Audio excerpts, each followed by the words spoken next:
بسم اللہ الرحمن الرحیم۔ السلام علیکم دوستو، یہ واقعہ شام ملک کے شہر دمشق کا ہے۔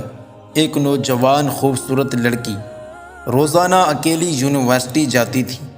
اسی یونیورسٹی میں اس کا والد ایک ڈپارٹمنٹ کا انچارج تھا۔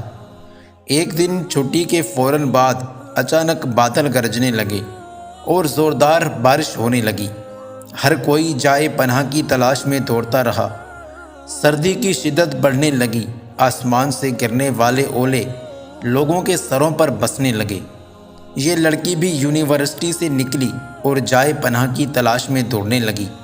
اس کا جسم سردی سے کانپ رہا تھا، لیکن یہ نہیں جانتی تھی کہ اسے پناہ کہاں ملے گی۔ جب بارش تیز ہوئی تو اس نے ایک دروازہ بجایا۔ گھر میں موجود لڑکا باہر نکلا اور اسے اندر لے آیا اور بارش تھمنے تک اپنے گھر میں رہنے کی اجازت دے دی۔ دونوں کا آپس میں تعارف ہوا تو معلوم ہوا کہ لڑکا بھی اسی یونیورسٹی میں پڑھتا ہے جہاں وہ خود زیر تعلیم ہے اور اس شہر میں اکیلا رہتا ہے۔ ایک کمرہ، برآمدہ اور باتھ روم اس کا کل گھر تھا۔ نوجوان نے اسے کمرے میں آرام کرنے کو کہا اور اس کے پاس ہیٹر رکھ دیا۔ کہا کہ کمرہ جب گرم ہو جائے گا تو وہ ہیٹر نکال لے گا۔ تھوڑی دیر لڑکی بستر پر بیٹھی کانپتی رہی۔ اچانک اسے نیند آ گئی تو یہ بستر پر گر گئی۔ نوجوان ہیٹر لینے کمرے میں داخل ہوا تو بستر پر سوئی ہوئی لڑکی بہت ہی خوبصورت نظر آنے لگی۔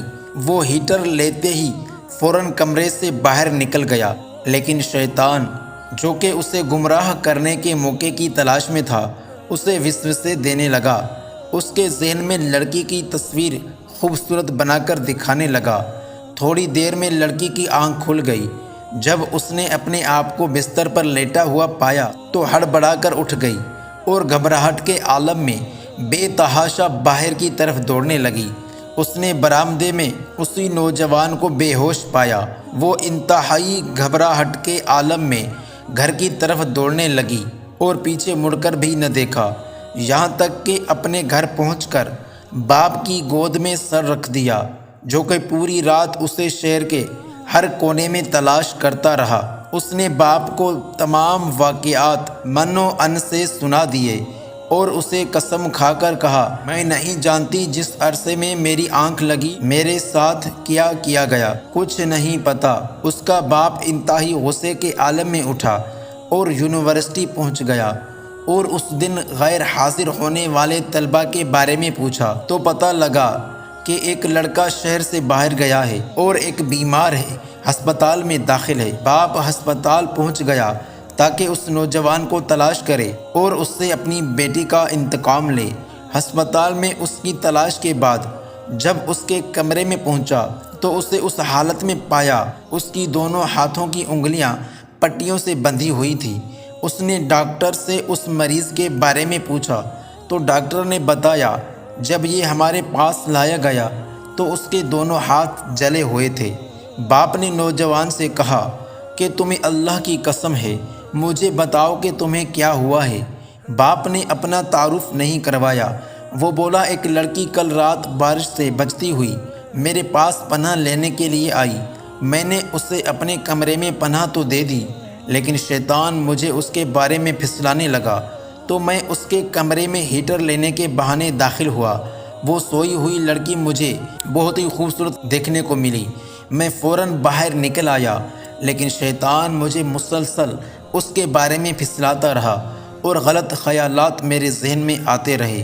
تو جب بھی شیطان مجھے برائی پر اکساتا میں اپنی انگلی آگ میں جلاتا تاکہ جہنم کی آگ اور اس کے عذاب کو یاد کروں اور اپنے نفس کو برائی سے باز رکھ سکوں، یہاں تک کہ میری ساری انگلیاں جل گئیں اور میں بے ہوش ہو گیا۔ مجھے نہیں پتا کہ میں ہسپتال کیسے پہنچا۔ یہ باتیں سن کر باپ بہت حیران ہوا۔ بلند آواز سے چلایا، اے لوگو، گواہ رہو، میں نے اس پاک سیرت لڑکے سے اپنی بیٹی کا نکاح کر دیا ہے۔ سبحان اللہ! یہ ہے اللہ سے ڈرنے والوں کا ذکر۔ اگر اللہ کا خوف نہ ہوتا تو اس لڑکی کی عزت محفوظ نہ رہ سکتی۔ جو بھی لڑکا یا لڑکی ناجائز تعلقات قائم کرتے ہیں یا غیر شرعی دوستیاں یا محبتیں کرتے ہیں تو وہ اپنے اس برے فعل کو چھپانے کی حد الامکان کوشش کرتے ہیں۔ وہ چاہتے ہیں کہ والدین ان کے کاموں سے بے خبر رہیں، حالانکہ وہ جانتے ہیں کہ اللہ ان کے ہر فعل سے باخبر ہے، پھر بھی ان کے دل میں اللہ کا خوف پیدا نہیں ہوتا۔ ایسا کیوں ہے؟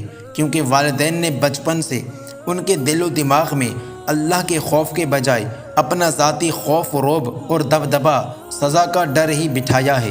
اسی لیے آج وہ اللہ سے بے پرواہ ہو کر والدین سے چھپ کر گناہوں کا ارتکاب کرتے ہیں۔ اور ایسے بھی والدین ہیں جنہوں نے اپنی اولاد کی تربیت خوف خدا پر کی، تو ان کی اولاد نے بھی ہمیشہ برائیوں سے اپنے آپ کو باز رکھا۔ ویڈیو کو لائک کرنے کے ساتھ ساتھ ویڈیو کو اپنے دوستوں کے ساتھ ضرور شیئر کیجیے گا۔